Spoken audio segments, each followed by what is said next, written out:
as I mentioned, I'm going to be out and about, and I will definitely not be back here at 5 o'clock. The quote I found for today, July 7th, is called, "A morning glory at my window satisfies me more than the metaphysics of books. A morning glory at my window satisfies me more than metaphysical books." And that was Walt Whitman. So there you are.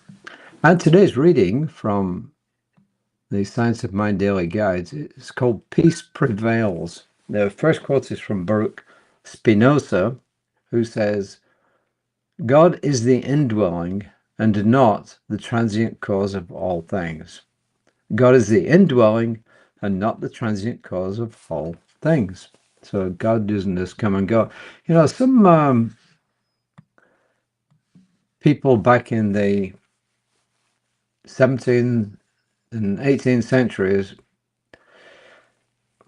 were actually, there were some of them were called deists, and some of them believed that, yeah, they believed in God. They believed that God created everything, but then they believed that God just went away and left things to their own devices and didn't have anything to do with it anymore.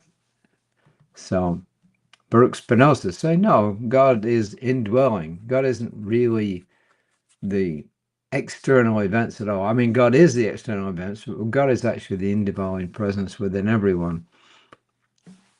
And Ernest Holmes said a similar thing. We believe that the kingdom of heaven is within. And that was from What We Believe. And this is Reverend John Waterhouse's take on that. He says, Ernest Holmes' understanding of the kingdom of heaven is the reframing of the idea that heaven is a place where we go when we die. And then he says, in alignment with the teachings of Jesus, Luke 17:21, he sees heaven as a state of consciousness that is here and now and always available to us. Luke actually said, the kingdom of God is within you.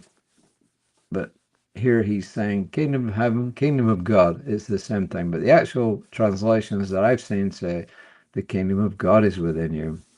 The term kingdom of heaven is more in Matthew's Gospels. And this is back to Ernest Holmes. He taught that there's nothing outside of our own resistance that separates us from our divine nature. This being so, we must have within our being the attributes of the divine presence, and then he names them: peace, power, beauty, joy, love, light, and wisdom. This means we can't earn heaven. Instead, we must awaken to it from within our own consciousness.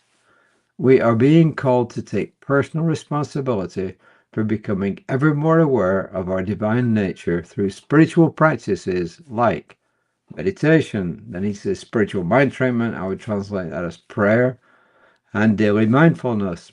In doing so, we align with a higher reality, allowing it to awaken the heavenly harmony at the center of our being. As a result, external conditions lose their grip on our life experience and peace prevails. Somebody else who promoted this would have been, let me see, who would that have been? I guess Henry David Thoreau would have promoted that. And certainly Emerson.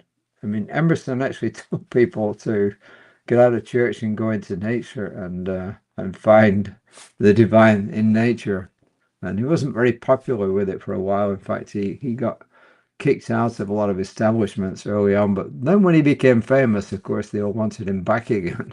So just shows you human nature. But the main message here is that if we're trying to find heaven, trying to find God, then we don't look outside of ourselves for it. We see evidence of things outside ourselves, but if we want to find it, we got to look within ourselves to find where it is. That's the main message today. I'm not going to belabor that. The kingdom of heaven dwells at the center of my being and is always available to me.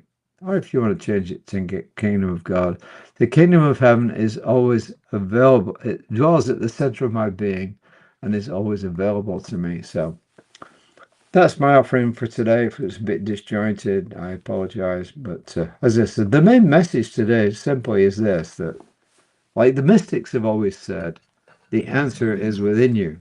The answer is within you. The kingdom of heaven, kingdom of God, you take your preference, is within you. So let's all do our work. Let's do our meditation, our quiet time, and pray in whichever form that we personally pray. So that's my message for you today. My colleague Reverend Lisa had a message this morning at 9:30, 9:15, 9:30 today. She'll have another one tomorrow at the same time. Please tune in for that. Please tune in for the midweek meditation, which you will see either on Wednesday or Thursday, depending on the time that practitioner Daniel Johnson can put it in there. So once again, I wish every single person here the rest of a wonderful day. Enjoy the sunshine, but be careful because it's really hot. I'm knowing safety and comfort for each and every one here, each and every one who watches this. So until next time, namaste.